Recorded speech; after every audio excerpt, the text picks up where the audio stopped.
Welcome, Cancer, to my no contact current feelings love reading. Mind it, this is a no contact reading,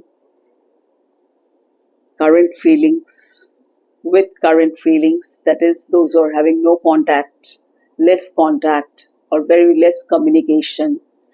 उनके feelings क्या है, उन कैंसरियंस के feelings क्या है, उन कैंसरियंस के पार्टनर के फीलिंग्स क्या है कैंसर्स के प्रति, you know, that is what the reading is all about. I hope आपको बात समझ में आ गई. So reading for Cancerians, love reading for Cancerians, that is no contact current feelings love reading. Okay, Cancer, so this is a general reading, collective reading. आगे आगे यही बात कहनी है मुझे कि roles can be reversed, situations can alter, energies can flip, and general reading है, collective reading है, so सबके साथ resonate नहीं करेगी, you know. हो सकता है कुछ कैंसरियंस के साथ कुछ चीज़ें रिलेट करे, रेजोनेट करे, कुछ कैंसरियंस के साथ कुछ अलग चीज़ें रेजोनेट करे. So things like that, okay, as you all know. And roles can be reversed, action, situations, energies can flip, alter, change, reversed, things like that. You can watch it as a Cancer sun sign, Cancer moon sign, Cancer rising or ascendant sign, and Cancer Venus sign. Okay. अच्छा, फिर last में हम लोग guidance भी देखेंगे. It's a tarot come Oracle reading both. पहले हम लोग म्यूचुअल एनर्जीज देखेंगे कि आपके दोनों के बीच म्यूचुअल एनर्जीज क्या है. You can call it as an overall energies of the reading, of the overall reading, you know, energies of the overall reading, or mutual energies, आपके दोनों तरफ से म्यूचुअल एनर्जीज क्या. Okay, let's see mutual energies of Cancer no contact current feelings love reading. कैंसरियंस,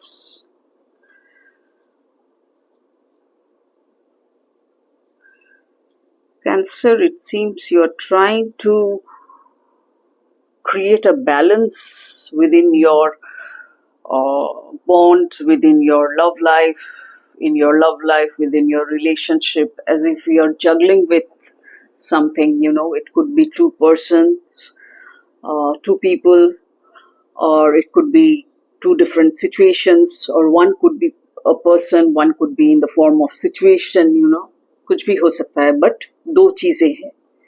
दो से ज्यादा भी हो सकता है, लेकिन एक नहीं है, क्योंकि ऑब्वियसली आप जगल कर रहे हैं, तो जगलिंग ऑब्वियसली एक से ज्यादा चीज के साथ ही होगा.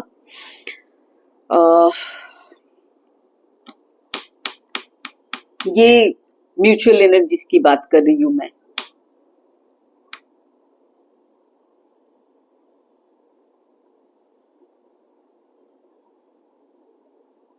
And that juggling could be, you know, related to some traditions, some belief system. एक तरफ आप है, एक तरफ आपके belief system है, या फिर एक तरफ आप है, दूसरी तरफ मैरिज है, या फिर आप मैरिड है, दूसरी तरफ जिनसे आप प्यार करते हैं, you know, वो अनमैरिड है. तो दोनों लाइफ को आप जगल करने की कोशिश कर रहे, बैलेंस क्रिएट करने की कोशिश कर रहे, you know. कुछ भी सिचुएशन इस तरीके का हो सकता है. Obviously cancer to cancer vary करेगा. एंड इसी बात को लेके आप बहुत you are trying to control your thoughts, control your mind. That is in the form of trying to create balance, maintain balance, एक मॉडरेशन पे लाना चीज को, you know, baat ko, you try to bring that thing into moderation, try to create balance, being very, very patient with yourself, with the situation, or with the other person, so to say, your partner.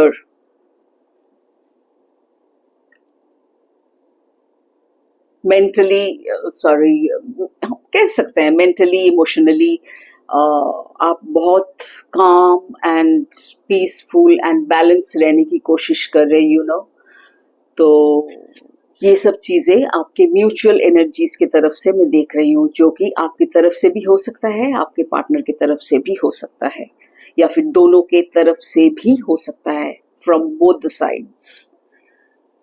लेकिन प्यार बहुत है, लेकिन उसी प्यार को, उसी feelings को, उसी इमोशंस को आप बहुत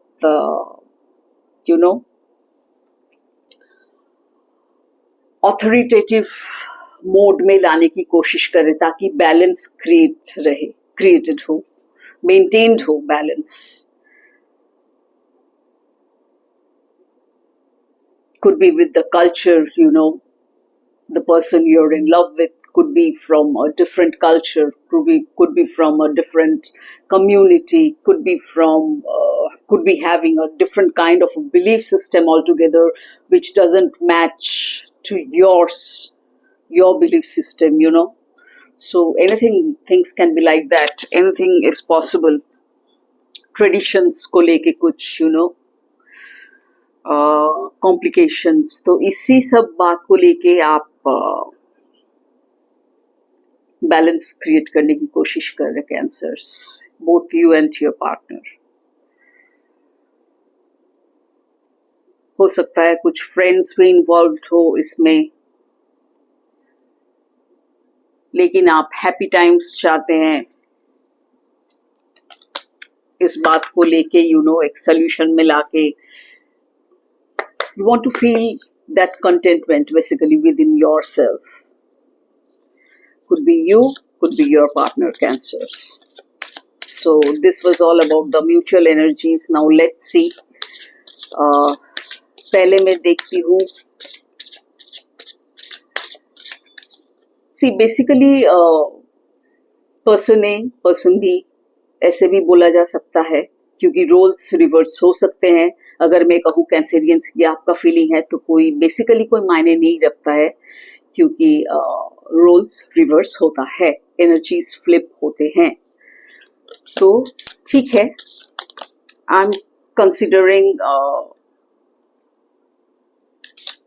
पर्सन ए और cancer your feelings, take it as it resonates, okay. जो आपके पार्टनर के साथ रेजोनेट करे cross watcher, it's your turn, और जो कैंसेरियंस आपके साथ रेजोनेट करे, इट्स योर्स। देखते हैं स्टोरी क्या है।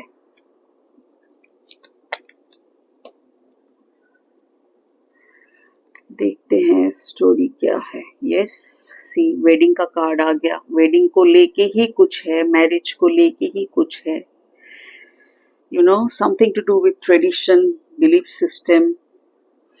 अच्छा, अब आपके पार्टनर के कार्ड बोलिए या फिर पर्सन बी के कार्ड बोलिए। Please show the cards universe for person B.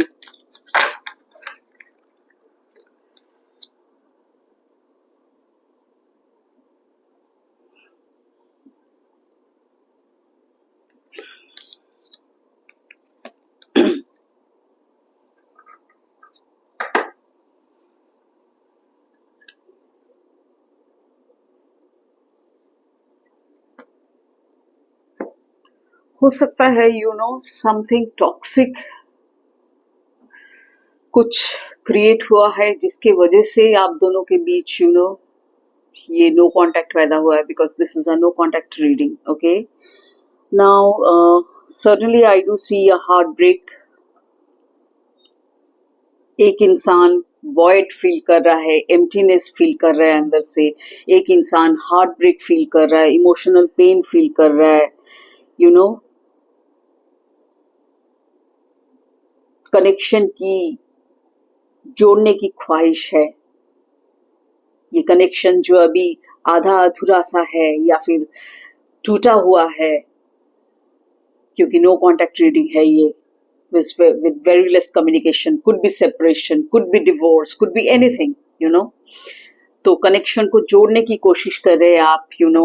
और जो लोग अनमैरिड है वो लोग वेडिंग की सोच रहे कि कनेक्शन को रिबिल्ड करके, ब्रिज बना के, ये जो गैप क्रिएट हुआ है, ब्रिज बना के वेडिंग की तरफ इसे लेके जाए, यू नो, मैरिज की तरफ इसे लेके जाए। तो उसी बात को लेके सब चिंता हो रही है कि कैसे करें। ट्रेडिशन अलग है, कस्टम अलग है, सोशल बिलीफ सिस्टम अलग है, सोशल कुछ कस्टम्स अलग है, रिचुअल्स अलग है।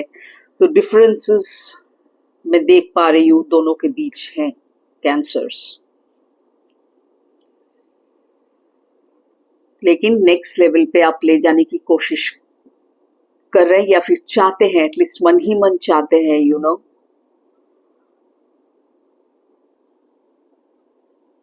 एक जन तो डेफिनेटली चाहता है इस कनेक्शन को ब्रिज करके, गैप को ब्रिज करके, एक ब्रिज बना के मैरिज की तरफ लेके जाए। दूसरा बंदा ये चाहता है, so please take it as it resonate, cancer and cross watchers, your partner, please take it. मैं पर्सन ए पर्सन बी के हिसाब से कर रही हूँ। तो दूसरा पर्सन बी ये चाहता है, कुछ ट्रस्ट इश्यूज भी मैं देख रही हूँ, उस ट्रस्ट को लेके झमेला हुआ है आप दोनों के बीच। एंड यही सेपरेशन के वजह से, नो कांटेक्ट के वजह से, जैसा मैंने कहा कि एक पर्सन एम्प्टीनेस फील कर रहा है अंदर ही अंदर, वॉइड फील कर रहा है, एक इमोशनल सा, यू नो, कहते हैं ना कि पूरा खाली हो जाना अंदर से एकदम, उस टाइप का फीलिंग एक जन के अंदर बहुत ज्यादा हो रहा है। बहुत एंटिसिपेशन में आपकी थिंकिंग जा रही है।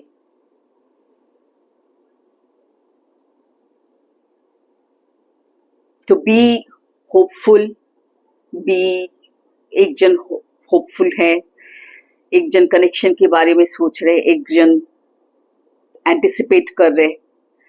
तो पर्सन ए पर्सन बी की तरफ से इस हिसाब से रीडिंग डिवाइडेड है, फीलिंग्स डिवाइडेड है। आप लोग प्लीज जो रेजोनेट करे, जैसे रेजोनेट करे, उस हिसाब से इस रीडिंग को ले। Cancer, this message is for you and your partner. Hope things are very clear with you. Embrace the sweet anticipation of love's arrival in your life. It is coming.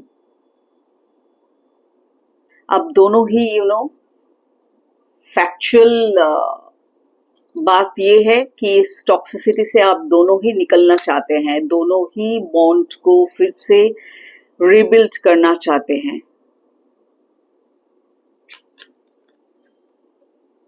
दोनों ही bond को फिर से rebuild करना चाहते हैं, reunite करना चाहते हैं, नो कांटेक्ट खत्म करना चाहते हैं। Let's see the guidance. Please show the guidance card universe for cancers, no contact, current feelings, love reading. Guidance card for cancers, no contact, current feelings, love reading. देखते हैं guidance के हिसाब से क्या आता है। The heart of the matter represents the importance of prioritizing love and compassion in all that you do. Make love and compassion the center of your life. Love से इस चीज को देखेंगे, प्यार से देखेंगे, कंपैशन से देखेंगे, काइंडनेस से देखेंगे, यू नो। तो जो भी ये सब टॉक्सिसिटी वगैरह जो भी पैदा हुआ है, क्रिएट हुआ है, फॉर्म किया है आपके बॉन्ड में, वो खत्म हो जाएगा, वैनिश हो जाएगा एकदम। क्योंकि एक तरफ प्यार है, एक तरफ टॉक्सिसिटी है। तो प्यार से उस टॉक्सिसिटी को मिटाइए cancers, cross watchers. This is what the guidance is from the universe. Your kindness will bring you fulfillment and happiness. ये जो वॉइड क्रिएट हुआ है ना, ये जो हार्ट ब्रेक क्रिएट हुआ है आप दोनों के बीच, आप दोनों के मन ही मन के अंदर, ये जो एम्प्टीनेस वाला फीलिंग है जो आप फील कर रहे हैं अंदर से, ये सब कुछ खत्म हो जाएगा उसे अगर प्यार से भरेंगे तो। उस खालीपन को प्यार से भरिए, कंपैशन से भरिए, काइंडनेस से भरिए। तो ये सब टॉक्सिसिटी वगैरह क्या है, कुछ भी नहीं है इसके आगे। प्यार सबसे उम्दा एनर्जी है। The highest form of energy is love, highest form of vibration is love. उसके आगे कुछ नहीं। ये सब कुछ हट जाएगा, जितने भी सारे नेगेटिव फीलिंग्स है, हार्ट ब्रेक बोलिए, इमोशनल पेन बोलिए, टॉक्सिसिटी बोलिए, एम्प्टीनेस बोलिए, वॉइड, लैक ऑफ ट्रस्ट, सब कुछ खत्म हो जाएगा उसके आगे, लव के आगे। इतना पावरफुल फीलिंग है love, true love, unconditional love. Okay, Cancer. So I hope you got this reading properly, correctly, rightly. You got some guidance, you got some advice in your personal life, or for your personal life, for your love bond, for your connection, for yourself and your partner. I wish you all the very best for your love life ahead. May you have happy times ahead. Okay, thank you so much, Cancer. See you in my next reading. Till then, take care. Bye-bye. See you soon.